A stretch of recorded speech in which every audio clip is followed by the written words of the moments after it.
আপনারা যারা 2024 সনে কোরিয়ান ভাষা পারদর্শী ও লটারি বিজয়ী হয়েছেন, এই ভিডিওটি আপনাদের সকলের জন্য কার্যকর। এখানে আপনি কোরিয়ান ভাষা পারদর্শী কোটা যদি নিবন্ধন করে থাকেন এবং লটারি বিজয়ী হয়ে থাকেন, আপনাদেরকে অবশ্যই ইপিএস টপিক ইবিটি পরীক্ষায় অংশগ্রহণ করতে হবে। আর দক্ষিণ কোরিয়ার জন্য এই ইপিএস টপিক ইবিটি পরীক্ষাটা খুবই গুরুত্বপূর্ণ, কারণ এই ধাপে যদি আপনি উত্তীর্ণ না হন তাহলে আপনি পরবর্তী ধাপগুলোতে কোনোভাবে সামনে এগোতে পারবেন না। এখন এই ইপিএস টপিক ইবিটি পরীক্ষার পূর্বে আপনি নিজেকে কিভাবে প্রস্তুত করবেন, এরপর কিভাবে প্রস্তুত করলে আপনার মন মানসিকতা স্থির হবে এবং ইবিটি পরীক্ষা অনেক ভালো করা যাবে বা ভালো মার্কস পাওয়া যাবে, আজকের এই ভিডিওতে আমরা এই সকল বিষয় নিয়ে বিস্তারিত আলোচনা করার চেষ্টা করব। আসসালামু আলাইকুম হ্যালো ভিউয়ার্স, আপনারা সকলে কেমন আছেন? আশা করি ভালো। ভিডিওটি আপনারা সরাসরি দেখছেন জাফর সানি ইউটিউব চ্যানেল ও ফেসবুক পেজ থেকে। তো চলুন কথা না বাড়িয়ে আমরা মূল আলোচনায় চলে যাচ্ছি।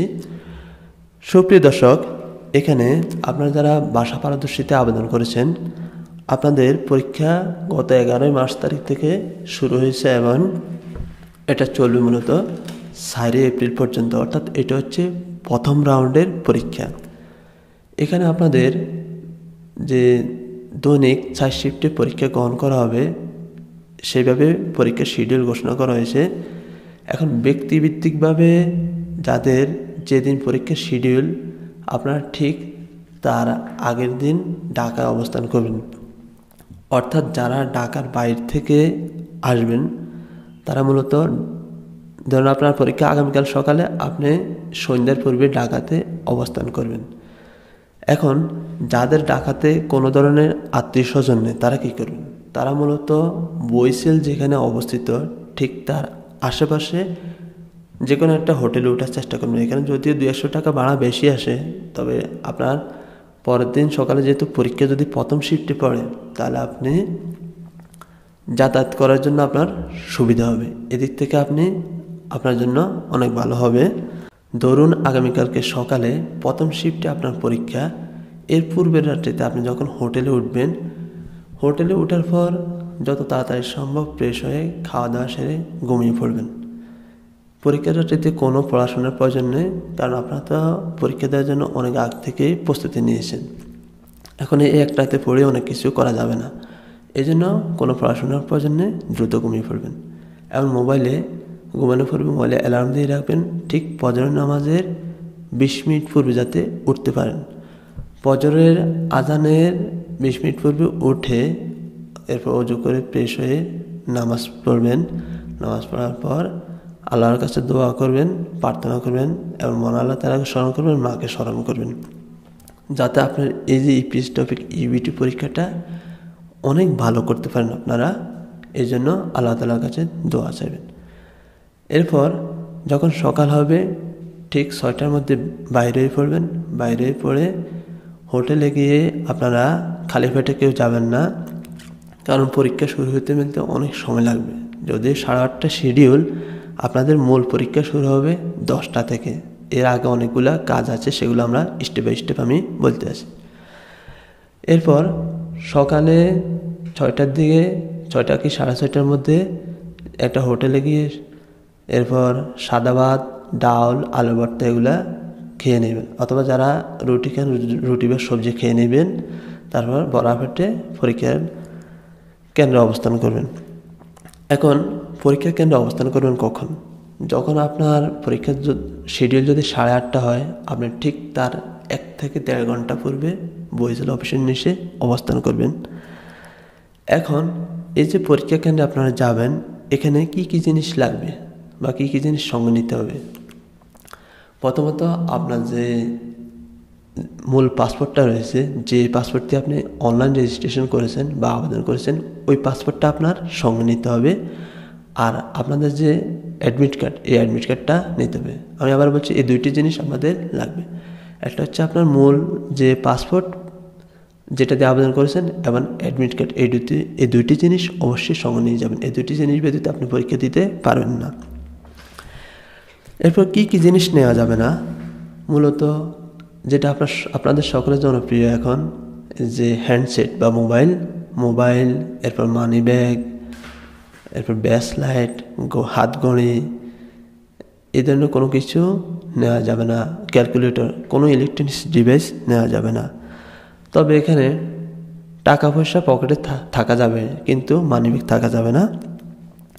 এখন এক্ষেত্রে আপনারা যদি এগুলো নিয়ে যান, আপনারা বিপদে পড়বেন। যদি সাথে কেউ যদি না থাকে, তাহলে কিন্তু একটা ঝামেলার মধ্যে পড়ে যাবেন।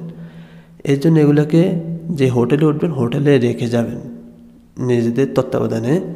তারপর পরীক্ষা শেষ করে আবার এগুলা নিয়ে নিতে পারবেন।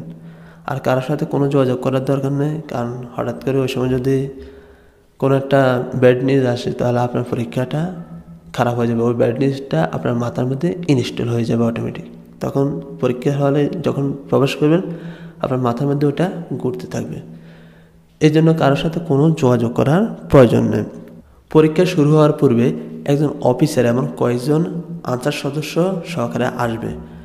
হয়তো আনসার সদস্যদের হাতে হ্যান্ডমাইক থাকতে পারে। ওনার হ্যান্ডমাইক ইউজ করে আপনাদেরকে বলবে যে M1, M2, M3, M4 যারা যে লাইনে রয়েছেন পরীক্ষার্থী, তারা সেই লাইনে দাঁড়িয়ে যান।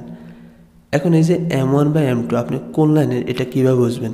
এটা মূলত বইসের নিচে যে নোটিশ বোর্ড দেওয়া আছে, ওই নোটিশ বোর্ডে আপনারা কি দেখতে হবে, ওখানে A4 সাইজের পেপারে আপনার ছবি এবং সিট নম্বর সম্বলিত সিরিয়াল দেওয়া থাকবে। আপনি ওইখান থেকে কোন লাইনের পরীক্ষার্থী, আপনি সেই লাইনে গিয়ে দাঁড়াবেন। তারপর আপনি আপনার সে M1 হোক, M2 হোক বা M4 হোক, যেটাতে হোক, আপনি সেই লাইনে দাঁড়াবেন। দাঁড়ানোর পর আনসার সদস্যরা বা ওই অফিসার সহকারে আপনাদের যে পাসপোর্ট রয়েছে, এই পাসপোর্টের সাথে আপনার ছবির পেজ মিলাবে। অর্থাৎ এটাকে বলা হয় আইডেন্টিটি চেক। এই আইডেন্টিটিটা যখন চেক করা সম্পন্ন হবে, তারপর আপনাদেরকে বলবে যে M1, M2 সপ্তম তলায় যান, এরপরে M3, M4 অষ্টম তলায় যান। যেই তলায় যেতে বলবে, আপনারা ওই তলায় সিঁড়ি বেয়ে চলে যাবেন। চলে যাওয়ার পর আপনারা ওইখানে গিয়ে আপনার যে সিট নাম্বার আছে পরীক্ষার কক্ষে প্রবেশ করবেন এবং ওই আপনার যে সিট নাম্বার আছে ওই সিট নাম্বারে বসবেন। বসার পর কোনো কিছুতে হাত দেবেন না, স্ট্রেট এভাবে সোজা হয়ে বসে থাকবেন। ওইখানে প্রত্যেকের সিট নাম্বারের সামনে বরাবর একটা ট্যাব এবং একটা হেডফোন থাকবে। এগুলোতে কোনো কিছুতে হাত দিবেন না। এরপর ওইখানে দুইজন কোরিয়ান এবং একজন বাঙালি ভাই থাকবেন। ওনারা আপনাদেরকে পরীক্ষা শুরু হওয়ার পূর্বে কিছু ব্রিফিং দিবে, এরপর দিক নির্দেশনা দিবে, এরপর কীভাবে পরীক্ষা শুরু করবেন, কীভাবে কী করবেন, এই হাবিজাবি এই সকল বিষয়ে বিস্তারিত ধারণা দেওয়ার চেষ্টা করবে। ওই কথাগুলো মনোযোগ দিয়ে শুনবেন। তারা যেভাবে বলে সেভাবে কাজ করবেন। পরীক্ষা শুরু করার জন্য ওনারা আপনাদেরকে নির্দেশনা দিবে যে এই যে আপনাদের যে ট্যাব রয়েছে, ট্যাবের মধ্যে আপনাদের যে পাসপোর্ট রয়েছে, পাসপোর্ট নাম্বার এবং জন্ম তারিখ ইনপুট করেন। এই পাসপোর্ট নম্বর এবং জন্ম তারিখ ইনপুট করার পর আপনাদের সামনে ট্যাব ওপেন হবে। এর পরবর্তীতে আপনার যে পেজটা রয়েছে, আপনার এই পেজটাকে পুনরায় স্ক্যান করবে। স্ক্যান করার পর ট্যাব পূর্ণরূপে ওপেন হবে। ওপেন হওয়ার পর এরপরে বাংলাতে একটা অপশন আসবে যে প্রশ্নপত্র ডাউনলোড করুন। যখন এই অপশনটা দেখবেন, তারপর ওই ডাউনলোড বাটনে চাপ প্রয়োগ করবেন। চাপ প্রয়োগ করার পর আপনাদের প্রশ্নপত্র ডাউনলোড হবে। একটা জিনিস সতর্ক থাকবেন, ওনারা যখন নির্দেশনা দিবেন যে আপনাদের এই কাজগুলো করার জন্য, তখনই করবেন। কখনো অগ্রিম বা আগেভাগে এই প্রশ্নপত্র ডাউনলোড করতে যাবেন না, তাহলে আপনি বিপদে পড়বেন বা আপনার পরীক্ষা বাতিল হয়ে যেতে পারে। এ সকল বিষয়ে সতর্ক থাকবেন।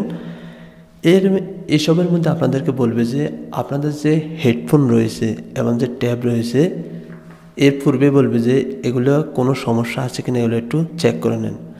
যদি হেডফোনের সাউন্ড কম থাকে বাড়িয়ে নেবেন, এরপর বেশি থাকলে কমিয়ে নেবেন। তবে যেভাবে সেট করা থাকে ঠিকই থাকে। তারপর যদি ইলেকট্রনিক্স ডিভাইস সমস্যা হতে পারে, যদি এ ধরনের কোনো সমস্যার সম্মুখীন হন, তাহলে তাদেরকে জানাবেন, তারা এগুলা সলভ করে দিবে।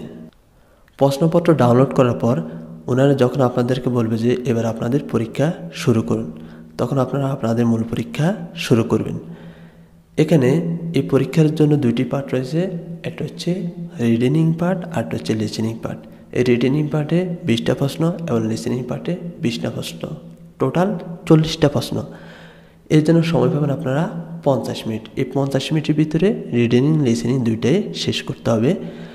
তবে এখানে রিডিং যেটা, এটা ক্রমিক নং 1 থেকে 20 পর্যন্ত প্রথমে থাকবে, এরপর লিসেনিংটা ক্রমিক নং 21 থেকে 40 পর্যন্ত সিরিয়ালে থাকবে। এখন অনেকে প্রথমে রিডিং দিয়ে শুরু করে, অনেকে লিসেনিং দিয়ে শুরু করে, তবে লিসেনিং দিয়ে শুরু করাটা বুদ্ধিমানের কাজ। যখন আপনি লিসেনিং দিয়ে শুরু করবেন, প্রথমে আপনি ধরুন 21 নম্বর প্রশ্ন অ্যান্সার করছেন, এরপর আপনি যদি হঠাৎ করে চিন্তা করলেন যে আমি 25 নম্বর অ্যান্সার করব, 25 নম্বর অ্যান্সার করার পর আপনি যখন ওই পিছনে বাকি যে 22, 23, 24 রয়ে গেছে, এখানে আসলে আপনি আপনার অডিওটা পাবেন না। অর্থাৎ সহজ কথা হচ্ছে, লিসেনিং পার্টটা যখন আপনি 21 নম্বর থেকে শুরু করবেন, এরপর 21, 22, 23, 24 এভাবে ধারাবাহিকভাবে শেষ করে যাইতে হবে। এখানে কোনো আগে পরে চেঞ্জ করার সুযোগ নেই। সহজ কথা হচ্ছে এটা। ট্যাবে প্রশ্নপত্র ডাউনলোড করার পর বাম দিকে পাবেন আপনারা রিডিং পার্টের প্রশ্নপত্র এবং ডান দিকে পাবেন লিসেনিং পার্টের প্রশ্নপত্র। এখন আপনি যদি প্রথমে লিসেনিং পার্ট ডান দিক দিয়ে শুরু করেন, তাহলে আপনার 21 নম্বর থেকে 40 নম্বর পর্যন্ত প্রশ্নপত্র কমপ্লিট করার পর এখানে মোড নামে একটা অপশন পাবেন। ওই মোড অপশনে ক্লিক করলে আপনারা ডান দিকের রিডিং পার্টে আবার শুরুতে চলে আসবেন, অর্থাৎ এরপর রিডিং পার্টটা শুরু করবেন, ক্রমিক নং 1 থেকে 20 পর্যন্ত শেষ করবেন। এখানে রিডিং পার্টে আপনি ধরুন প্রথমে যদি প্রশ্ন 1 নম্বর অ্যান্সার করলেন, তারপর আপনি পরবর্তীতে যদি 5 নম্বর অ্যান্সার করেন, তাহলে মাঝখান দিয়ে যে প্রশ্নগুলো রয়ে গেছে আবার পিছনে এসে ব্যাক করে করে আবার পরবর্তীগুলো অ্যান্সার করার সুযোগ রয়েছে। এরপর এখানে আরও অনেক সুযোগ রয়েছে রিডিং পার্টে। ধরুন আপনি এখন 3 নম্বর প্রশ্ন অ্যান্সার করলেন, 3 নম্বর এই যে ABCD, এখন ধরুন আপনি বিতে ক্লিক করলেন, এখন আপনার মনে হলো যে না, বি সঠিক উত্তর হয়নি, আমি আবার ডি মানে সঠিক উত্তর, তাহলে ডিতে ক্লিক করলাম। অর্থাৎ এভাবে চেঞ্জ করার সুযোগ রয়েছে। পুনরায় আপনি ডিতে ক্লিক করলেও ওইটা হবে, ওইটা আপনার সঠিক হিসেবে, পরবর্তী যেটা লাস্ট ক্লিক করবেন ওইটাই সঠিক হিসেবে অ্যান্সার ধরে নেবে। এই হচ্ছে সিস্টেম। অর্থাৎ সহজ কথা হচ্ছে রিডিং পার্টে আগে পরে চেঞ্জ করার সুযোগ রয়েছে। এখন আপনি 1 নম্বর অ্যান্সার করলেন, এরপর 15 নম্বর অ্যান্সার করলেন, এরপর আবার পিছনে এসে ব্যাক করে পরবর্তীগুলো অ্যান্সার করা যাবে। কিন্তু লিসেনিং পার্টে এটা সুযোগ নেই, লিসেনিং পার্টে ধারাবাহিকভাবে অ্যান্সারটা করে যেতে হবে। এরপর এই যে আপনাদের যে সময় যে 50 মিনিট, এখানে দেখবেন ক্রমান্বয়ে উপরে দেখবেন টাইম দেওয়া আছে